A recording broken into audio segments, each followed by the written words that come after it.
Esta mañana le he dado otra lectura a uno de los relatos de Borges incluido en su libro Ficciones. El relato se llama La Biblioteca de Babel, conocido universalmente, podemos decir, uno de sus relatos más famosos. En él Borges desarrolla una narración como alegoría de lo que significa el infinito. Supongamos que la biblioteca es el universo o que el universo es una biblioteca.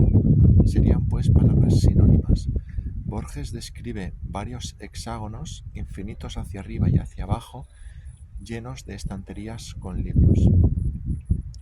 Libros que no tienen en sí mismo ningún significado, son la combinación aleatoria de 25 signos, las 22 letras más el punto, la coma y el espacio, que aleatoriamente se combinan en libros idénticos en cuanto a su grosor, 410 páginas, tamaño, etc.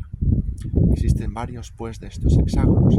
Existe la gente que se dedica a recorrer en sus vidas, a peregrinar, como él dice, de un hexágono a otro, de una a otra estantería, subiendo y bajando las escaleras a través de las infinitas lámparas que iluminan eternamente esta gigantesca biblioteca, buscando la respuesta, buscando cuál es el libro que resume a todos ellos, o quizás cuál es el único libro que tiene un verdadero sentido. Los libros están agrupados aleatoriamente y recogen o están escritos en las diferentes lenguas y dialectos, creados e incluso imaginados, y asimismo en una combinación de diferentes lenguas y dialectos. En la biblioteca esta existe el bibliotecario, o varios de ellos quizás, con apenas 2 cubículos para hacer sus necesidades y para estar durmiendo de pie, y el resto del tiempo es la eternidad de las lecturas de los peregrinos que van y vienen, esos peregrinajes y esas rivalidades que surgen entre los peregrinos, que al final desembocan en bandidaje, en crímenes, en suicidios y en pulmonías, también según recoge Borges en su relato. Este libro, pues, es una alegoría del infinito, también reflejada, valga la redundancia, en la metáfora de los espejos. 2 grandes espejos que existen en la biblioteca y que dan a muchos visitantes la impresión de que esto supone que efectivamente no es infinita la biblioteca, sino que aparece reflejado por arriba y por abajo hasta el infinito, cuando no es así, sino que sí que es efectivamente infinita la biblioteca, inagotable. Este es uno de los relatos más sugerentes y más famosos de Borges. Podría haber elegido este, podría haber elegido cualquier otro realmente del libro Ficciones que estoy leyendo ahora. Hacía tiempo que no leía a Borges, más que cuando me encontraba frases suyas sueltas, párrafos, conferencias, charlas, entrevistas en internet, y he decidido adentrarme de nuevo otra vez directamente en su literatura. Me he encontrado que es más denso de lo que lo recordaba, muy adjetivado, con un estilo muy conceptista, con un lenguaje que se hace no difícil de leer por el propio estilo, ni siquiera por el tema del que trata, por las filosofías de las que trata, y que hace la lectura más lenta, pero sí exigente. No difícil por el estilo o el tema, pero sí exigente. Son fascinantes sus temas, con lo cual esta exigencia de buen grado se cristaliza, digamos, en lectura entusiasmada. Por lo menos así lo ha sido por mi parte. Podemos decir de Borges que él efectivamente trabajó de bibliotecario muchos años de su vida. Se llamaba Jorge Luis. Ese Luis le salva de la cacofonía, porque Jorge Borges hubiera sido como demasiado R y demasiado G.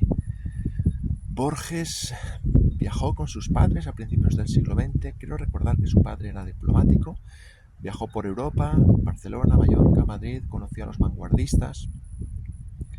Creo que también a Ramón Gómez de la Serna, y fundó, junto con algunos amigos y colegas suyos, creo que ya de regreso a la Argentina, el ultrarrealismo, que es un movimiento de vanguardia cuyo principal exponente era Jules Solar.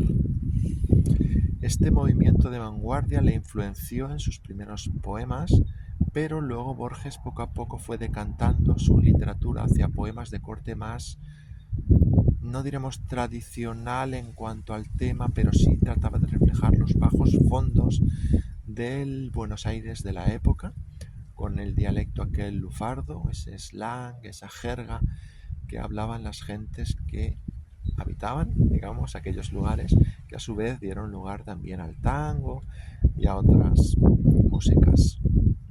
Borges reflejó esto en sus poemas. Borges es un gran poeta, no solo un gran cuentista, aunque la palabra cuentista parece un poco como despectiva, un gran narrador de relatos cortos.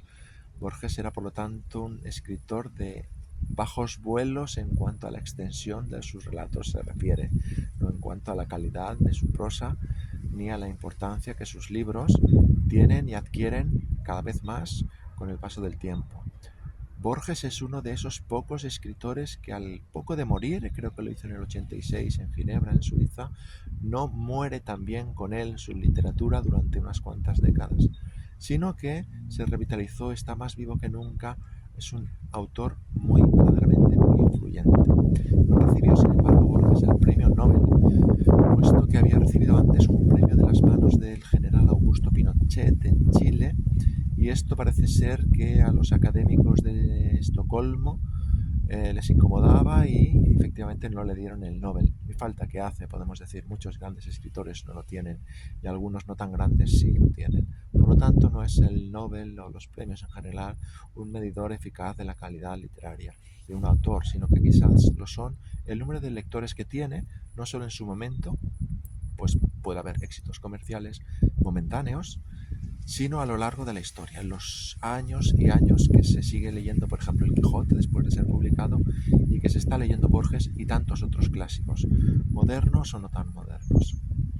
Borges, pues, sin el Nobel. Borges sin embargo, recibió el premio de Pinochet, correcto, pero sin embargo sí fue crítico con muchos dictadores hispanoamericanos, entre ellos el suyo propio, Perón, el general Perón. Este es un dictador poco dictador según la historiografía.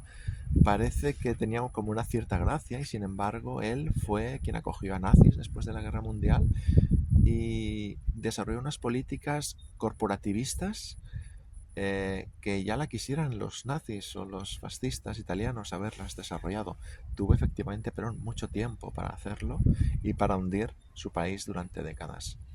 Borges como crítico de Perón, Borges como escritor y con una ideología apolítica, digamos, no creía en la política como redentora de la humanidad, era más bien anarquista en ese sentido, con ideas también tradicionales. Él era o había tenido familiares peleando en batallas de la historia argentina, en guerras civiles, y esto lo reflejaba también en sus novelas, así como en sus relatos de corte belicista, podemos decir, en cuanto que reflejaba sagas nórdicas, vikingas, un poco homéricas, un poco lo que sería toda la historia de la literatura, esa épica, también presente en los libros de Borges.